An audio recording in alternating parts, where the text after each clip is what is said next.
Olá pessoas, bem-vindos a mais um vídeo no meu canal. O vídeo de hoje vai ser outro vídeo sobre os meus projetos da universidade.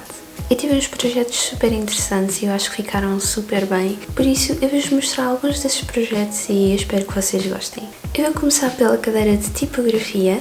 Eu já tinha tido tipografia na licenciatura, por isso eu já estava um bocado familiarizada com as matérias e com as técnicas de tipografia que já tinha aprendido anteriormente. Mas neste mestrado eu fiz uma coisa que nunca tinha feito na licenciatura e foi trabalhar com tipos móveis. É uma técnica de impressão antiga, que era como se imprimia as coisas antigamente, e foi bastante divertido aprender como se fazia, e este trabalho foi mais interessante pela técnica e pelo processo do trabalho do que o trabalho final em si. Infelizmente nós estávamos um bocadinho limitados com os tipos de letra que podíamos utilizar, mas era só para este pequeno exercício que a gente fez logo ao início do semestre, para a gente ver como é que se fazia antigamente e como se trabalha com os tipos de chumbo móveis. O resultado final não é assim nada de especial, nada que já alguém não tenha feito. Alguns dos meus colegas fizeram coisas muito giras e no final eu até gostava de ter experimentado mais coisas, mas já não houve tempo. Mas no geral fiquei bastante satisfeita com o resultado final e, apesar de ser bastante simples, foi um trabalho super interessante. O próximo trabalho também é um trabalho de tipografia e neste trabalho tivemos que fazer uma pesquisa sobre revistas e escolher uma que nos interessasse mais, quer fosse pela sua capa, pelos seus temas ou o que quer que fosse. Tínhamos de escolher uma capa maioritariamente fotográfica, que não tivesse muitos elementos tipográficos. Eu encontrei logo uma revista que me agradou bastante, que é a revista Líder, que trata de assuntos sobre o futuro, sobre tecnologia, sobre diversidade e assuntos desse género. A capa que eu escolhi fala sobre a diversidade e sobre o respeito pelo qual se está-se a tornar num assunto trivial. Eu achei o assunto bastante interessante, gostei muito da ilustração e, no geral, eu gostei bastante da revista porque é muito minimalista, não tem muitos elementos, é super simples e vai direito ao assunto pela capa. Portanto, nós tínhamos de pegar nos elementos tipográficos que já existiam na capa original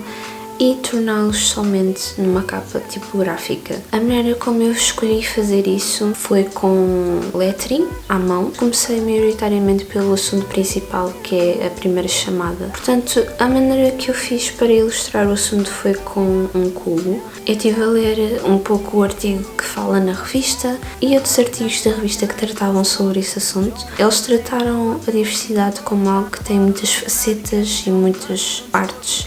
Portanto, eu achei que o cubo representava isso bastante bem, com as várias faces do cubo. Usei um cubo em perspectiva, claro, senão não dava para perceber que era um cubo. E eu compus as palavras no cubo de modo a que desse mais importância a certas palavras e que destacasse mais o tema em si. Isto foi um dos trabalhos que eu gostei mais de fazer, porque eu gostei mesmo muito do resultado final e eu acho que se encaixa muito bem com o tema da revista e eu fiquei muito satisfeita como ficou. Apesar de ser só com tipografia, não houve qualquer tipo de ilustração. Claro que tem o lettering, que é um pouco ilustrativo, mas continua a ser tipografia. Eu gostei muito do resultado e achei um exercício muito interessante para a gente fazer. O próximo trabalho que eu vos vou falar é de outra cadeira chamada Livros Digitais. Portanto, como a cadeira o diz, nós temos de fazer livros digitais, temos de fazer e-books. Portanto, como vocês podem ver, o curso é muito editorial, muito revistas, jornais, livros, a tipografia, etc. A base do curso é muito sobre isso. E este foi outro trabalho que eu gostei muito de fazer. Foi muito divertido aprender a mexer no InDesign e como fazer um EPUB, animações, botões, etc. Nós temos que fazer dois formatos para o livro. Temos que fazer Fixed Layout e Reflowable Layout. E o Fixed é certamente o mais divertido de fazer porque podemos fazer o que quisermos e podemos fazer animações, botões, slideshows. É muito divertido de fazer. Enquanto que o Reflowable não dá para fazer nada dessas coisas porque tem de ser, como o nome diz, Reflowable. Para quem não sabe o que é, por exemplo, quando vocês vão a um website e vocês redimensionam a janela e ele se adapta ao espaço que vocês dão para o texto crescer ou diminuir, isso é um website reflowable. Portanto, esse aspecto também se adapta aos e-books reflowable. Há mais restrições do que pode fazer nos reflowables do que nos fixed, porque os fixed são mais bonitos, podemos pôr o que quisermos e ele sai exatamente como a gente quer, enquanto que os reflowables são mais complicados de trabalhar e por vezes queremos fazer umas coisas que nunca irão ser possíveis. O livro que a gente tinha de fazer era um livro de receitas. O tema das receitas era a nossa escolha. Eu escolhi sugar-free recipes. Tínhamos de fazer 5 entradas, 5 pratos principais e 5 sobremesas. Eu decidi fazer o meu em inglês porque eu encontrei as receitas em inglês, então para não estar a traduzir, simplesmente escolhi fazer tudo em inglês e sinceramente eu acho que tudo fica muito mais bonito em inglês. Não sei porquê, mas é verdade. Portanto, no Fixed, como eu disse, usei animações, botões, fiz tudo muito bonitinho. Cada secção de receitas tinha um layout diferente, porque eu quis experimentar e ser mais criativa e ver o que é que eu conseguia fazer com o e-book. Também adicionei slideshows e vídeos para que, hipoteticamente, a pessoa pudesse ver a receita e acompanhar com o vídeo. Ou então, se estivesse mais interessada a ver o resultado final, ver algumas fotografias da receita, como iria ficar. E depois, para o layout reflowable, foi exatamente a mesma coisa, só que não tinha nada daqueles aspectos mais bonitos de animação, de botões, vídeos, etc. E claro que o layout é sempre todo muito mais diferente e nunca fica perfeito, porque a pessoa precisa de, por exemplo, se quiser mudar o background para uma cor mais escura, ou se quiser mudar o tipo de letra, ao aumentar ou diminuir, isso tudo tem de resultar e as imagens também têm de resultar conforme o tamanho da letra. É um bocado complicado fazer isso e com que fique bonitinho e que resulte bem, mas também é muito interessante trabalhar com esse formato. Portanto, eu adorei fazer este trabalho e foi muito interessante aprender com os erros e corrigir, e é sempre muito divertido. Ok, e o último trabalho que eu vos vou mostrar é da cadeira de design de livro e, como o nome diz, tivemos que fazer o design de um livro. Portanto, para este trabalho a gente tínhamos de fazer uma coleção de livros, ou escolher uma coleção de livros. O professor deu-nos uma lista de livros da qual a gente podia escolher alguns livros, ou se nenhum desses nos interessasse, podíamos escolher outros livros. E então a primeira etapa do trabalho foi escolher o tema da coleção e os livros que se encaixavam nessa coleção. Para a minha coleção e após uma breve análise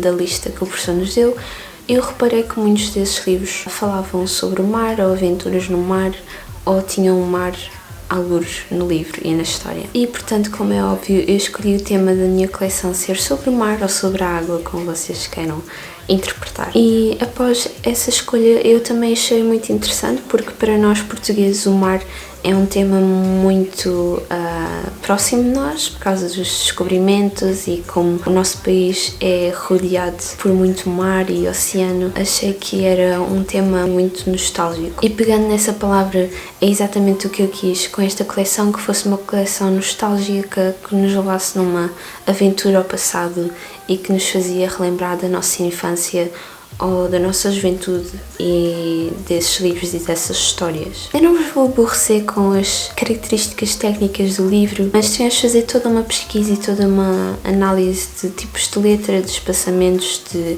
margens, de cor, etc. E apesar de ser uma grande parte do trabalho, é uma parte muito, muito importante para que tudo seja coerente e tudo faça sentido dentro da coleção. O que eu vos posso dizer é que eu escolhi os tipos de letra de modo a que fossem legíveis, até porque eu escolhi que a minha coleção fosse uma coleção de livros de bolso. Para uma editora, a gente tinha escolhido uma editora já existente, por isso eu aproveitei essa oportunidade de escolher livros de bolso para escolher uma editora já existente e que é uma editora que eu gosto bastante pelo formato, que é a editora 1117. Portanto, todos os meus livros são 11 cm por 17 cm.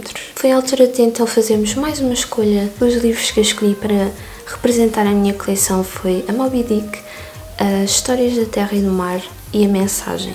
A Moby Dick era a que teria a maior lombada de todas e eu tive de dividir o livro em 2 volumes. Felizmente só tive que fazer um, porque senão iria estar a fazer 2 livros com uma lombada enorme. E estar a paginar isso não é muito divertido. Para a minha coleção e para representar toda a minha coleção, eu decidi fazer uma sobrecapa, fazer com que quando os livros estivessem todos expostos na estante, que compusessem um degradê de um azul mais claro para um azul mais escuro. Eu acho que isso também representa um pouco a personalidade e as várias facetas que o mar e o oceano podem ter. Um mar mais turbulento é um mar mais escuro, mais sombrio, enquanto que um mar sereno é um mar mais azul e mais límpido. Por isso eu tentei fazer com que isso fosse uma das características da coleção e representar isso visualmente. Para as capas em si, eu desenhei em lettering os títulos e os nomes dos autores dos livros e foi muito divertido. Eu decidi fazer formas de gotas para a coleção porque eu acho que é óbvio, tipo mar, água, gotas de água, então achei muito divertido. E também quando a sobrecapa se põe no livro, essa gota é uma espécie de janela para a história, quase que parece tipo que vamos mergulhar para dentro da história, vamos imergir dentro da história e tudo se compõe e é tudo muito coerente como o tema se compõe. Eu tenho aqui as maquetes que eu fiz. Este não é o final, infelizmente o final o professor teve que ficar com ele para avaliar. Este é só um mono, ou seja, uma maquete inicial de como o livro iria ser. Portanto, a maior parte do livro é vazio e só as primeiras páginas é que estão paginadas e acabadas. Mas o final ficou muito parecido com este, porque o mono tem de ser o mais próximo possível do vosso objetivo. Claro que eu fiz algumas alterações. Esta é a minha coleção e como vocês podem ver, eu fiz então o lettering à mão em forma de gota e a sobrecapa foi feita em serigrafia, que também foi interessante fazer. Nas lombadas também tem uma gota e claro, atrás de cada livro tem informação sobre a obra. E eu gostei bastante como ficou, eu acho que ficou muito giro. Não dá para ver bem o degradê aqui nestes 3 livros porque eu escolhi fazer a cor mais escura e a cor mais clara que podia existir na coleção. Apesar que no final eu reparei que talvez a cor escura tivesse demasiado escura e se eu fosse mesmo fazer esta coleção tinha posto ligeiramente mais clara e mais azul, porque parece quase um preto e não um azul. Mas no geral eu gostei bastante de como ficou. E esses foram os meus projetos de mestrado do primeiro semestre. Eu gostei bastante de fazer todos estes trabalhos, eu acho que correu tudo muito bem, por isso estou muito orgulhosa de mim própria. Eu espero que vocês tenham gostado. Digam o que é que acharam dos meus projetos nos comentários e se tiverem perguntas sobre o mestrado ou sobre a licenciatura, por favor estejam à vontade para me perguntarem. E é isso. Se vocês gostaram deste vídeo, por favor deixem o vosso like e não se esqueçam de subscrever ao canal para verem mais vídeos de mim. E com isso dito, eu vejo no meu próximo vídeo. Tchau, tchau!